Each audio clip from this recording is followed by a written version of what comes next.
বিসমিল্লাহির রহমানির রহিম। আলহামদুলিল্লাহ রাব্বিল আলামিন। সাল্লাল্লাহু আলা মুহাম্মদ সাল্লাল্লাহু আলাইহি ওয়াসাল্লাম। সম্মানিত নেট ফ্রেন্ড, সাথী, ভাই বোন মনিরা, হে ইমানদার বান্দাগণ, তোমরা যদি আল্লাহকে সাহায্য করো তাহলে তিনি তোমাদেরকে সাহায্য করবেন এবং তোমাদের পার অবস্থান সুদৃঢ় করবেন। আল কোরআন সূরা ৪৭ আয়াত ৭। তো সাথী, হুজুর সাল্লাল্লাহু আলাইহি ওয়াসাল্লামকে বনি নজিরের গোষ্ঠীর লোকেরা বলল, আপনাদের ৩০ জন আর আমাদের ৩০ জন আলেম আলোচনায় বসুন। যদি আপনাদের বক্তব্যে ইসলামের সত্যতা আমরা হৃদয়ঙ্গম করতে পারি তাহলে ইসলাম গ্রহণে আর আমাদের কোনো আপত্তি থাকবে না। বীরে মাওনা ও রোজির ঘটনার মতো এটা ছিল তাদের ষড়যন্ত্র। কেননা আনসারদের একটি মেয়ে তাদের বাড়ির বউ ছিল, তিনি ষড়যন্ত্র ফাঁস করে দেন। ফলে আলোচনায় বসা আর হলো না। উল্লেখ্য, উহুদ যুদ্ধে আবু সুফিয়ান বলেছিল, আগামী বছর বদর প্রান্তরে আমাদের সঙ্গে আবার যুদ্ধ হবে। কথা মতো হুজুর সাল্লাল্লাহু আলাইহি ওয়াসাল্লাম ১৫শত মুজাহিদ বাহিনী নিয়ে বদর প্রান্তরে শিবির গড়েন। এদিকে আবু সুফিয়ান বাহিনী নিয়ে যেতে যেতে ভাবল, আগের বারের মতো এবারেও পর্যদস্তু হতে হবে। সে তার বাহিনীকে বলল, এবছর দুর্ভিক্ষ চলছে, যুদ্ধ করা উচিত হবে না। তাছাড়া বদর প্রান্তন আমাদের ক্ষেত্রে অভিশপ্ত, মানে অনামুখ, ফিরে মক্কায় চলো। সেনাপতির কথা শুনে ছাতু ও খাদ্যবস্তু ফেলে তারা পিঠ টান মারল। এই জন্য এই অভিযানকে গাজওয়ায়ে সাবিক বা ছাতুর অভিযান বলে।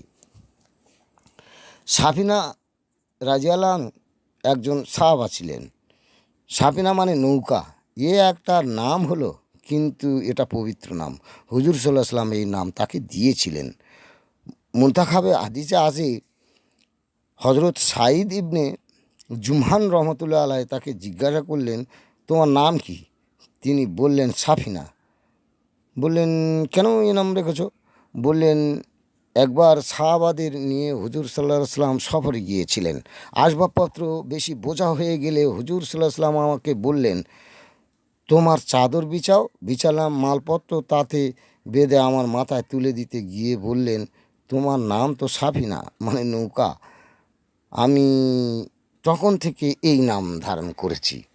সাফিনা রাদিয়াল্লাহু আনহু বললেন, সেই দিন যদি একটি দুটি নয় ৬টি উটের মাল আমার মাথায় দিতেন, আমার একটুও ভারী হতো না। ভাই সাথী, আবু হুরায়রা রাদিয়াল্লাহু আনহু এ কী রকম নাম, মানে হুরায়রা মানে বিড়ালের বাপ, হলো পবিত্র নাম। হুজুর সাল্লাল্লাহু আলাইহি ওয়াসাল্লাম এই নামে ডেকেছিলেন, কেননা তার সাথে একটি বিড়াল ঘোরাফেরা করত।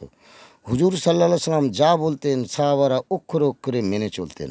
আজকাল আমরা ছেলে মেয়েদের নাম রাখছি বুলু, ভুলু, লালু, মিন্টু ইত্যাদি। এসব রাশিয়ান ডগসের নাম।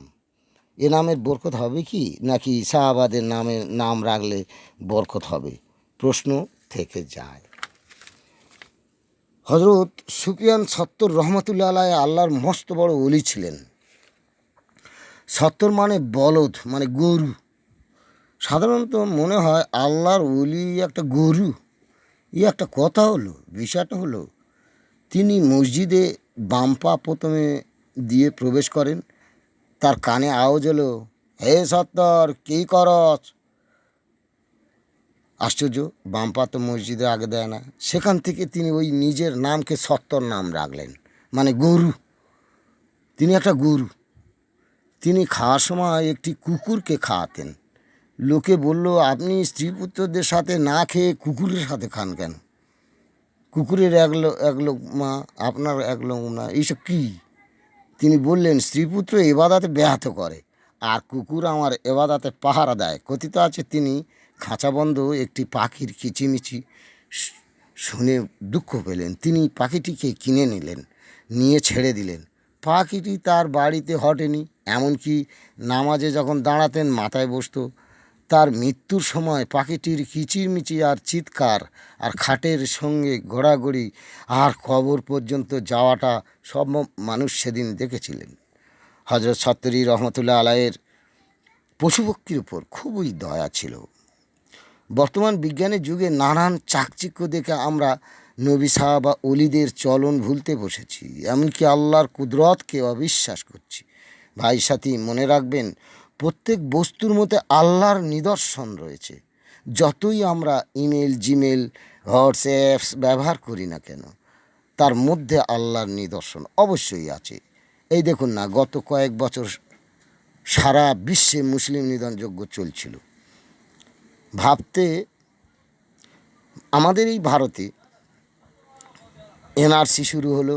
উদ্দেশ্য ছিল মুসলমানরা বিদেশি এবং সন্ত্রাসবাদী। হঠাৎ সারা দুনিয়ায় করোনা ভাইরাস, মানুষের মরণে মরে পাঠান হলো।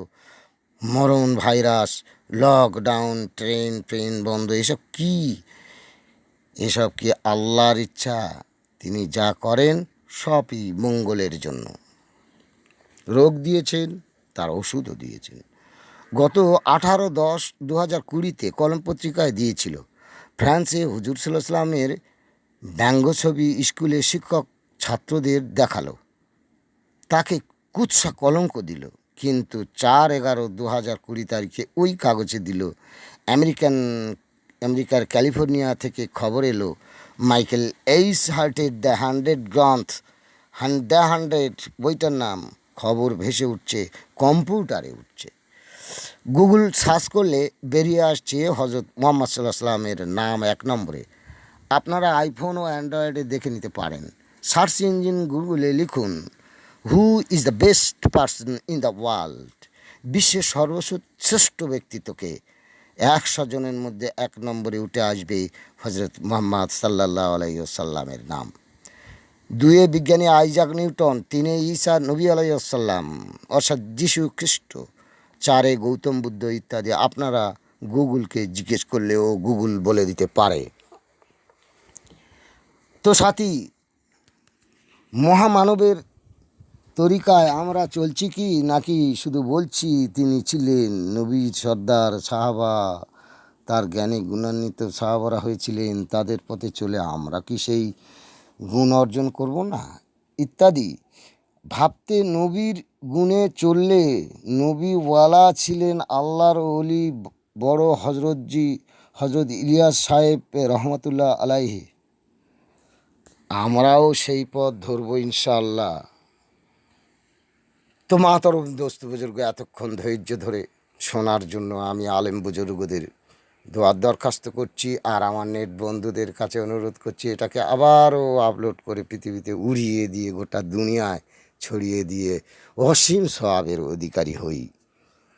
আমরা এটা করব ইনশাআল্লাহ। মাশাআল্লাহ, ওয়া মা আলাইনা ইল্লাল বালাগ।